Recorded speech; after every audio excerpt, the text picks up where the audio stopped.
Hello everyone, welcome back to BCS Academy once again, and today in this video we are going to cover up all uses of FAR, and I hope this video is going to be very interesting. So without any wastage of time, let's start the video.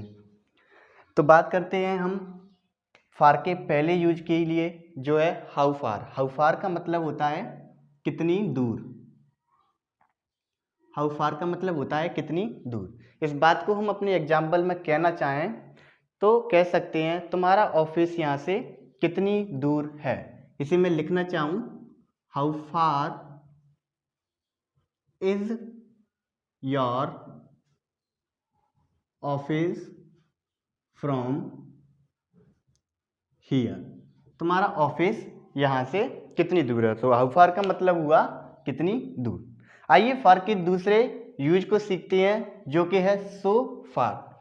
सो फार का मतलब है अभी तक, up to the present time, अभी तक। Basically ये जो keyword है वो केवल प्रेजेंट परफेक्ट टेंस में ही इस्तेमाल किया जाता है। अगर आप इस बात को एक एग्जांपल के थ्रू समझना चाहें तो हम कह सकते हैं, एक एग्जांपल, मैंने अभी तक केवल 2 ही फिल्में देखी हैं। मैंने अभी तक केवल 2 ही फिल्में देखी हैं। आई हैव वॉच्ड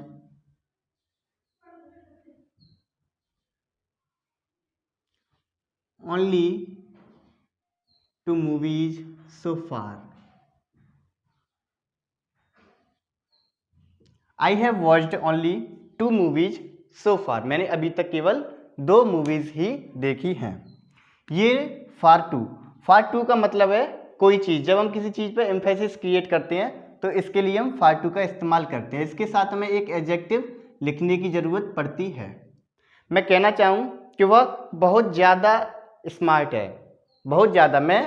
जब हम हिंदी और अंग्रेजी दोनों में किसी बात पर जोर डालते हैं तो एक्सटर्नल वर्ड यूज करते हैं। इसके लिए हमने यूज किया फार टू प्लस एडजेक्टिव। मैं इसे इंग्लिश में कहना चाहूँ तो कह सकता हूँ she is far too smart. She is far too smart. Basically ये जो टू है अपने आप में एक नेगेटिव वर्ड है, लेकिन यहाँ पर एम्फेसिस क्रिएट करने के लिए हमने फार और टू इन दोनों शब्दों को चुना। आइए बढ़ते हैं फार के अगले यूज की तरफ जो है फार अवे। फार अवे का मतलब होता है काफ़ी दूर, या फिर हम कह सकते हैं बहुत दूर। फार अवे का मतलब होता है काफ़ी दूर या फिर बहुत दूर। इसके लिए मैं एग्जाम्पल कहूँ तो कह सकता हूँ मेरा घर इस स्थान से काफ़ी दूर है। मेरा घर इस जगह से काफ़ी दूर है। My house is far away from here. My house is far away from here. I hope you are enjoying the video. So now let's move to the next use of far, that is far better. Far better का मतलब होता है बहुत अच्छा। ये basically comparison के लिए इस्तेमाल किया जाता है, इसी वजह से हमने यहाँ पर कंपैरेटिव डिग्री को लिखा फार बेटर को। इसके लिए मैं एग्जांपल अगर कहना चाहूँ तो कह सकता हूँ राशि ईशिका से काफ़ी अच्छी है, बहुत अच्छी है। तो इसके लिए कह सकता हूँ राशि इज फार बेटर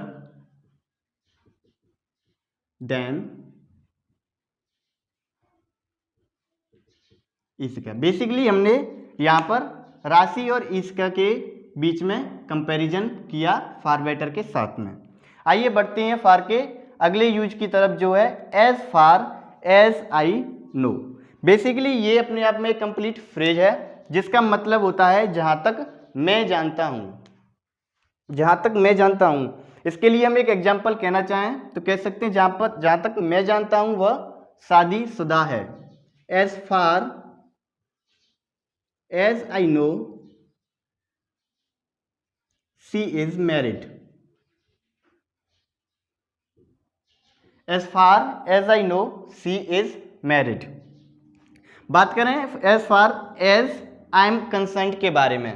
बेसिकली ये भी अपने आप में एक पूरा फ्रेज है। हम इसे, इसकी हिंदी होती है जहाँ तक मेरा सवाल है। अब इस आई की जगह पर आप किसी और व्यक्ति का नाम लिख सकते हैं, उसी के अकॉर्डिंग यहाँ पर हेल्पिंग वर्ब भी चुन सकते हैं। मैं इसके लिए एग्जांपल कहना चाहूँ तो कह सकता हूँ जहाँ तक मेरा सवाल है मैं उसे बिल्कुल भी पसंद नहीं करता। इसी बात को अंग्रेजी में कहते हैं as far as I am concerned I don't like him at all। जहाँ तक मेरा सवाल है मैं उसे बिल्कुल भी पसंद नहीं करता। बेसिकली ये जो एट ऑल है उसका मतलब होता है बिल्कुल भी। Now I hope this concept is very clear to you. If you find something knowledgeable in this video, so don't forget to hit the like button, and if you are new to this channel, so please do subscribe this channel for new interesting English videos. So please do share with your friends as well, so that they might learn all the uses of FAR. Let's meet in the next video. For that time, thank you.